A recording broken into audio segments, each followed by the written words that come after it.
Well, welcome to part 2 of patient examination. This finishes up with the chapters, excuse me, 1 through 5. So picking up where we left off, talking about lymph nodes, you guys remember those are part of your infection fighters. If you have a respiratory infection, you'll have tender lymph nodes. If your lymph nodes are not tender, we're looking either at malignancy or HIV. The carotid pulse is another thing we want to take a look at. This tells us a little bit about the left ventricular contraction and really how is that aortic valve working. That's really important for us also. And so here we see superficial surface lymphatics at this particular point.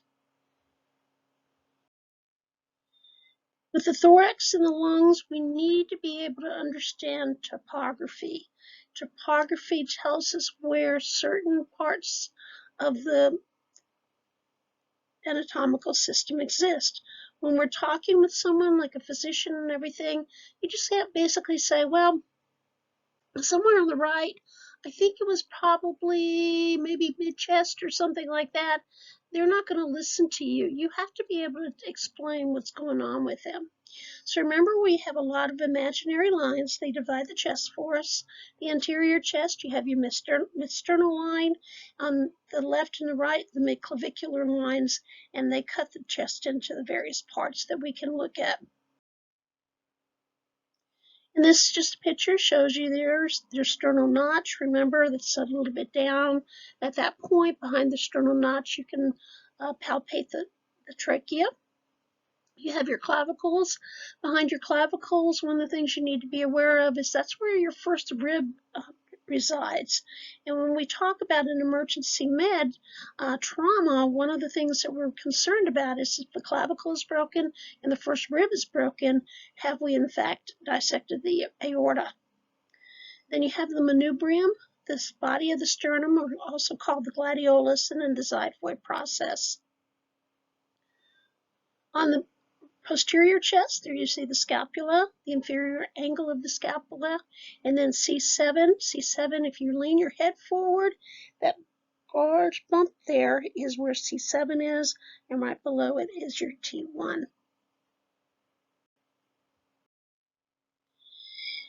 These are showing you also, we can divide up the mid-axillary. You have your anterior axillary, mid-axillary, and posterior axillary. And in the posterior portion, the vertebral line and left and right mid-scapula too. So you can see how all of these lines divide and where they sit.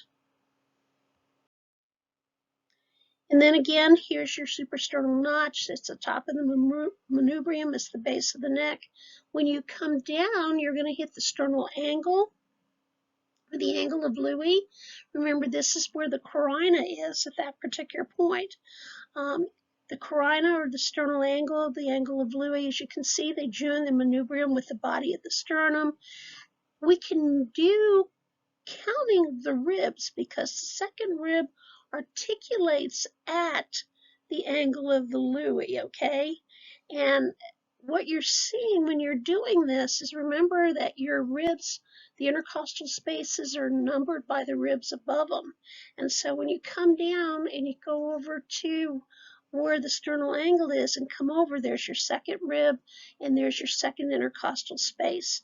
Why is this important? When you start doing EKGs, you need to know where to place those leads, and that's one fairly easy way to find out. And then the body of the sternum gladiolus, there you see it.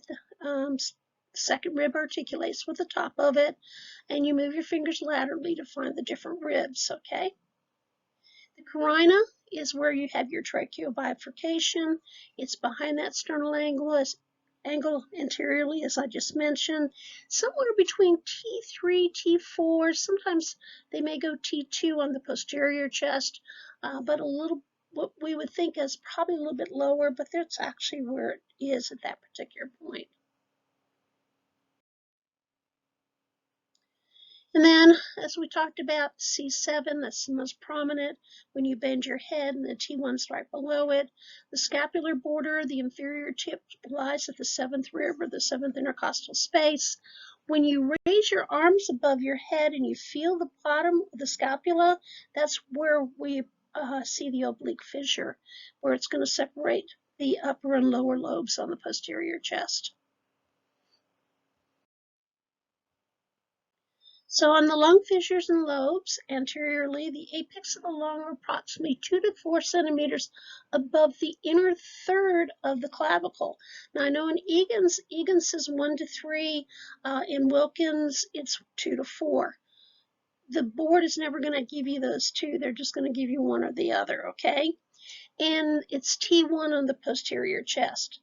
The lower border crosses the 6th rib mid-clavicular line to the 8th rib mid-axillary line to T9 or T10, and it rests to T12 at full inspiration. You can see those pictures. And you can see with the right lung, you have the horizontal fissure that separates the right upper from the right middle lobe. Basically, anteriorly, the 4th rib to meet the oblique fissure in the mid-axillary line near the 5th rib. I remember when I was in school, it was almost described like a piece of pie. And that's part of the reason that you do not have right middle lobe on the posterior chest.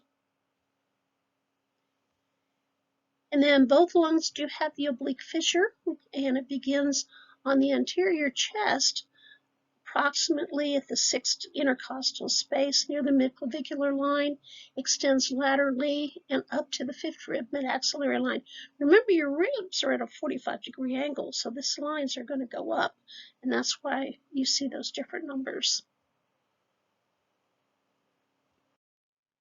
Your diaphragms, remember you have 2 hemidiaphragms, and the hiatus goes through those, and that's where your great vessels enter and leave. But they're dome-shaped muscles lying between the thoracic and abdominal cavities. Remember, if your diaphragm doesn't work, you're not going to breathe. And if it doesn't work well, you're not going to breathe well, okay? The interesting part about the diaphragm, major muscle of inspiration, when you look at it, it's very, very thin. And you would think it would be much, much thicker. So at end inspiration on the right, it's located at the 5th rib anteriorly or T9 posteriorly. On the left, it's located at the 6th rib anteriorly and T10 posteriorly. Remember, the reason that the diaphragm is higher on the right is because of the liver. The liver is right above it. On the left side, all you have is the gastric bubble. So things you want to look at when you're doing a thoracic examination: what's the configuration? How is the patient breathing? Are they using accessory muscles? We also want to look at that AP diameter. Remember, your transverse diameter should be twice that of the AP diameter. If they're both measuring the same, you have a barrel chest, okay? And what happens with this is your ribs are going to lose that 45-degree angle in relation to the spine, and they become more horizontal. And this is just, again, showing you the different parts of the anterior chest.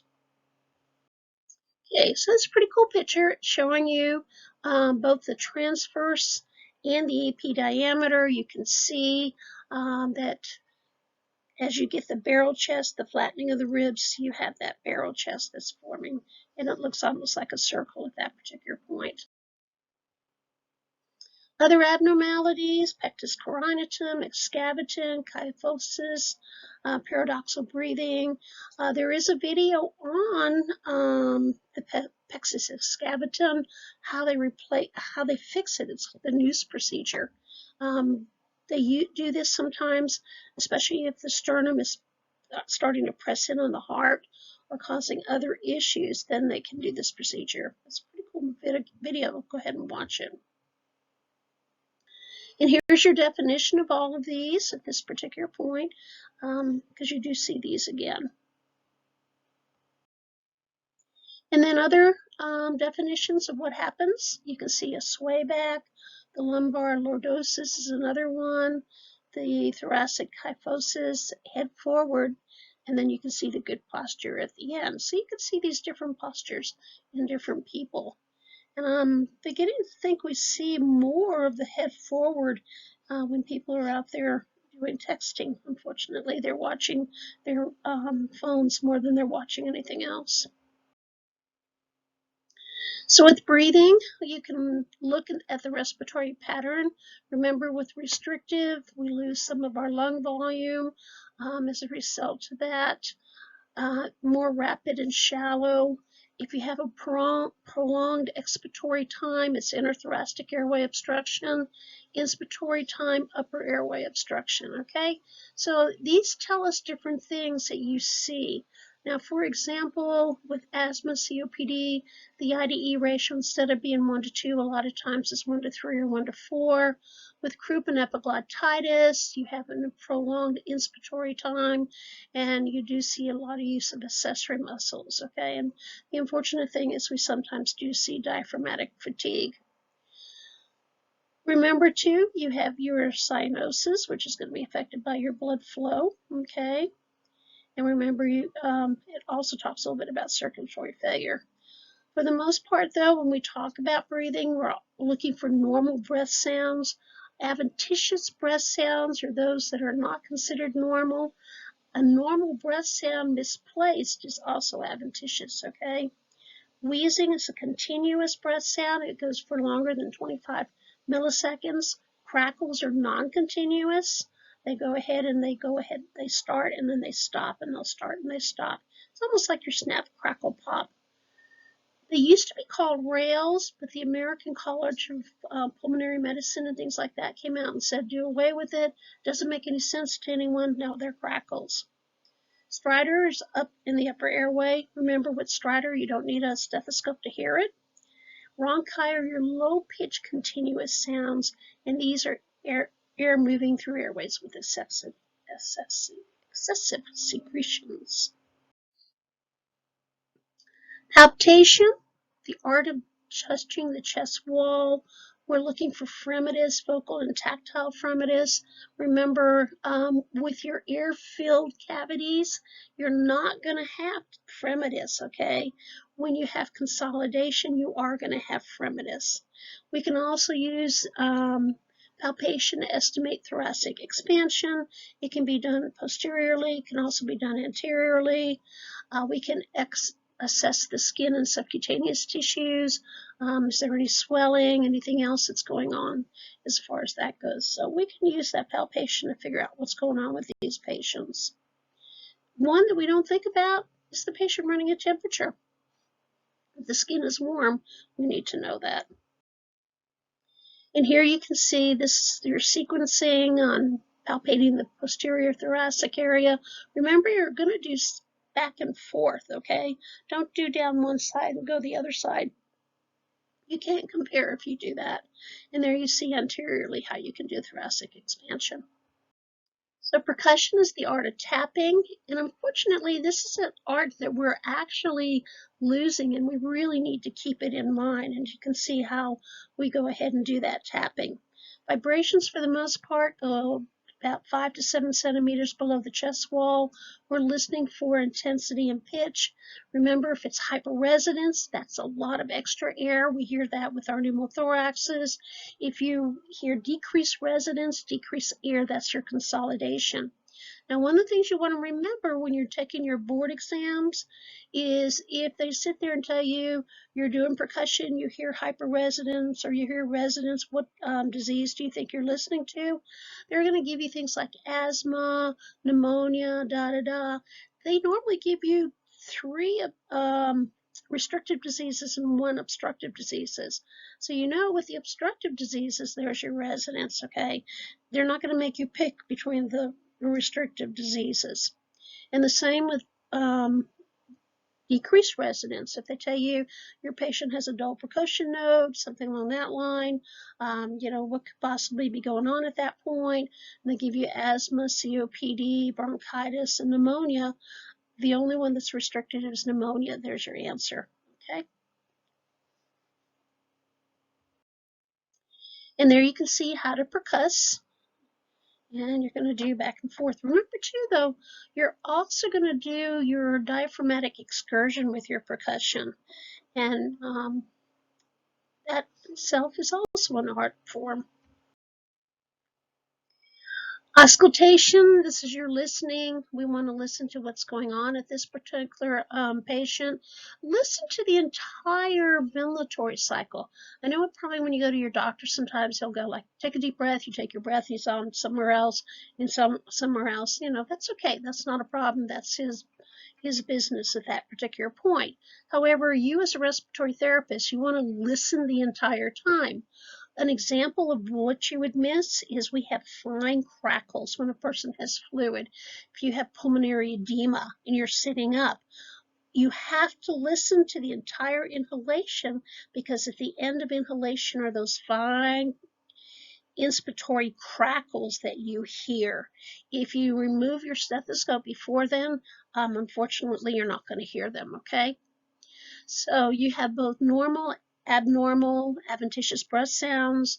You want the patient sitting upright if you can do. Breathe a little deeper with their mouth open. A lot of times we forget to tell the patient to breathe with their mouth open.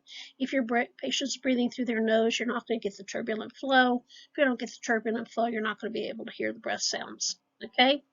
Always remember, inhalation is active, expiration is always passive. All right? And this just shows you different ways of listening, all the different parts. Remember too, though, if you have somebody who has COPD or is really, really tired, you can start at the bottom and listen up. And that way you're hearing the lower lobes at that particular point. So what are some of the breath sounds? Trachea, these are your loud tubular sounds. You have the upper half of the sternum, anteriorly in between the scapula, posteriorly are the bronchovesicular. In the lung parenchyma, these are the vesicular. These are quiet, heard better on inspiration than expiration. This is another reason why you have to have that patient breathing through their mouth. Otherwise, you're going to lose those vesicular breath sounds. Remember, diminished is decreased. Harsh is increased intensity. Abnormal breath sounds are adventitious. There's your continuous with your wheezes, discontinuous with your crackles, and then we put wheezes again, which also should be rhonchi, stridor and crackles, and hyperpnea, increased depth and rate of ventilation to meet an increased O2 demand. This is what you see when people are out there running races and they stop and they're breathing at that particular point. So that's basically what hyperpnea is. Hyperventilation, though, is increased ventilation rate independent of your O2 needs, okay? That leads to abnormally low blood CO2 levels and a high alkalic blood pH, okay? And the precordium is where you're going to find the heart, okay? The pericardial sac surrounds the heart and, you know, keeps it where it is and keeps it in place so it can pump and do what it needs to. But in the area of the thoracic cavity, it's the precordium. That's where the heart is in the mediastinum, okay? Remember, when you look at your heart, the apex, which is the top, is actually on the bottom, and the base is actually at the top, okay? The right ventricle is more anterior than the left. You have the atria, you have the ventricles at that point.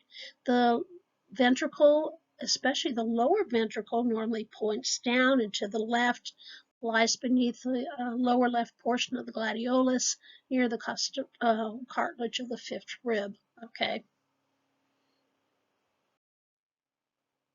And this just shows you the different areas where you would find the different portions of the heart. It's kind of a cool drawing. So if you're going to do an EKG, this is basically how the EKG is set up. And as you can see, they go up and around a little bit. Sometimes people follow them down and down and down, and they're way out of line. So you really need to watch that. And if you're going to listen, here's the various areas. The aortic area is number 2. You can see that is on the right side of the heart. The pulmonic area is number 3. The right ventricle is in number 4. Then you have your epigastric area.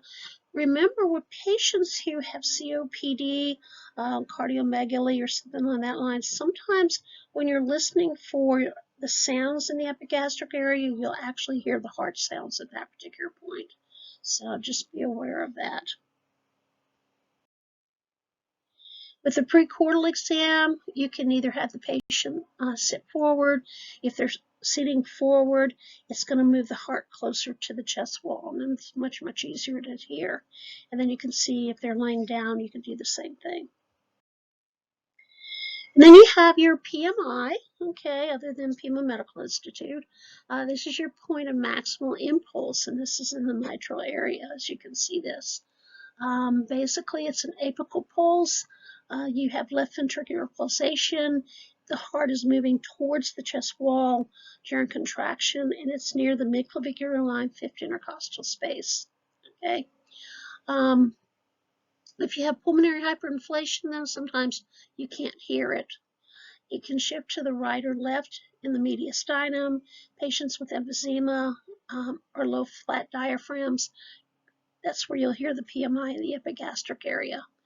Right ventricular hypertrophy results from chronic hypoxemia, pulmonary valve disease, or pulmonary hypertension. Listen to the heart sound when the patient's sitting forward or lying on their left side so that you can actually hear it at that particular point. And this, like I said, just shows you where you can hear these different sounds. So the heart sounds, basically S1, S2 is your lub-dub, created by closure of the heart valves, okay? Really important to understand that we get these heart sounds by the closure of the heart valves. The S1 is the lub. It's a sudden closure of the mitral and tricuspid valves or atrioventricular ventricular valves during ventricular contraction. S2 is going to be the closure of the pulmonic and the aortic valves, okay? Your mitral valve closes prior to the tricuspid. Guess where you're going to hear this? Over the apex, fifth intercostal space, midclavicular line, also known as the PMI, okay? And there's a split. The valves will close at different times. Sometimes fairly normal, doesn't cause us that many problems. If it's too wide, then we're worried about it.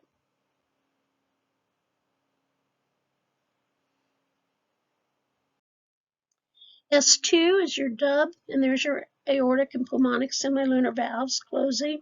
The left side of the heart is, remember, is your high pressure area, and it affects the valve closers. So sometimes you'll have that split S2. On inhalation, the S2 is increased due to decreased interthoracic pressures, okay? Remember, the question I always like to ask is, when does the blood return to the heart? And the answer is when you inhale, because of that drop of the pressure, okay? Other heart sounds that you may hear, S3, this one, diastole, thought to be produced by the rapid ventricular filling. We hear this in normal and young children or really, really thin people. Middle age and beyond, it's not normal. It can tell us that you have CHF, ventricular failure, or possibly an MI, okay? And this is heard at the apex of the heart. And if you go Kentucky, that's like S3, okay? S4 is the fourth heart sound. This is late diastole. Right prior to systole, it's the active filling of the ventricles from atrial contraction, and this is your lub-dub.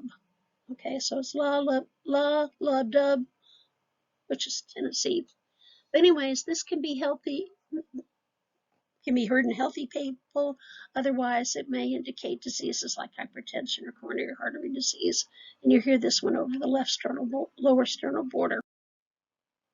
Murmurs, rapid flow of blood across normal valves. The backflow means you have an incompetent valve. Forward blood is stenotic valve, okay? And it's much, much better to use your diaphragm to listen for these. Use your bell to listen for gallops or diastolic murmurs, okay? In your abdomen, For the most part, we have a tendency to ignore that, but we cannot do that. Remember, your liver is like 10 centimeters. It's in the midclavicular line. Anything greater than 10 indicates you have some problems going on with your liver. Okay, it can impair your breathing because the diaphragm can't move down when it needs to. It can inhibit coughing and deep breathing also too. So we normally talk about the fluid that's in the abdominal cavity. We call it ascites, and people have a tendency of forgetting ascites can also affect your breathing. Too much fluid is going to push that diaphragm up. You're not going to be able to take an effective breath. Think about this if you have a patient who's laying down, has a lot of fluid or anything like that, and they're just working real hard to breathe. Well, you got to sit them up. You got to sit them up and put that fluid back down as much as you can.